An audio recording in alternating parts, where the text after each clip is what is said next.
As most of you have probably seen by now, the nuke event is currently happening in Verdansk and everything is changing for Season 3 of Cold War and Warzone. Or is it? Ever since they supposedly leaked that the new map is just Verdansk but in the 80s, I'm not gonna lie, I've been a little worried. And don't get me wrong, the Colombian blood in my veins gets a little excited whenever someone mentions the 80s. I mean, that was when my country really blossomed, but in the context of this game, I'm not too sure.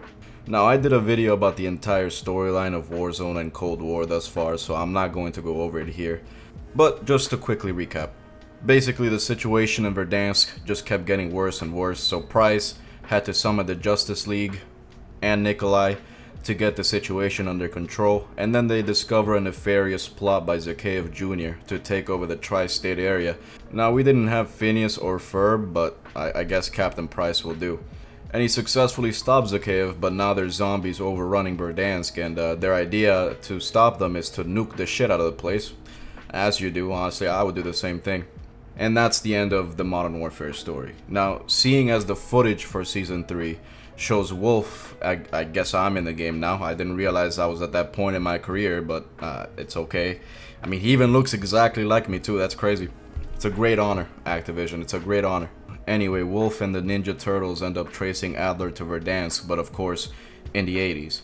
So, what they're doing with Season 3 is basically just transitioning from the Modern Warfare story to now the Cold War story. And in Cold War, Adler got captured by the X-Men, and they've been holding him hostage and trying to torture him, but my boy Adler would rather shit himself and go to school the next day wearing the same pants than to give in to them. So the next step for the story is to start the mission to retrieve Adler with me, I guess, and the gang.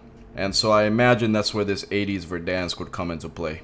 And what they mean when they say it's the end of Verdansk, they mean it's the end of Verdansk in Modern Warfare, but now we're starting Verdansk in Cold War.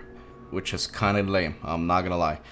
I get the fact that they're building up this war 50 years in the making or whatever, but surely we could have just gone a new location. I know it would be different enough to be called a new map. I know they wouldn't just do the Far Cry move where they just change the grass to a slightly different shade of green and call it a new map and charge $60 for the game. And what is up with the time displacement that brought the zombies to modern day Verdansk? Like, is this story being written by the Riddler? What is happening, honestly? It also just hit me as I was writing this, by the way. The new Modern Warfare continuity is coming up on the Black Ops 2 continuity.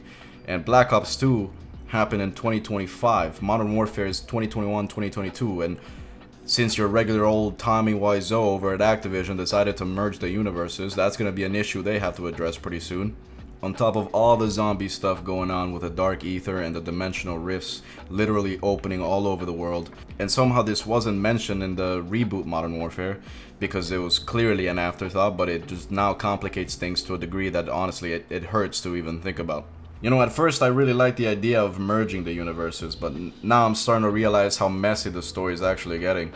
And now with the destruction of Verdansk, we seem to be moving forward, only not really because it's Verdansk just in the 80s. And if you play Rebirth Island tonight, it will take place 15 minutes after Verdansk was destroyed. And I'm sure there's a lot of Easter eggs laid out all over the place hinting at what comes next in destroying Verdansk Part 2, which I imagine comes out tomorrow.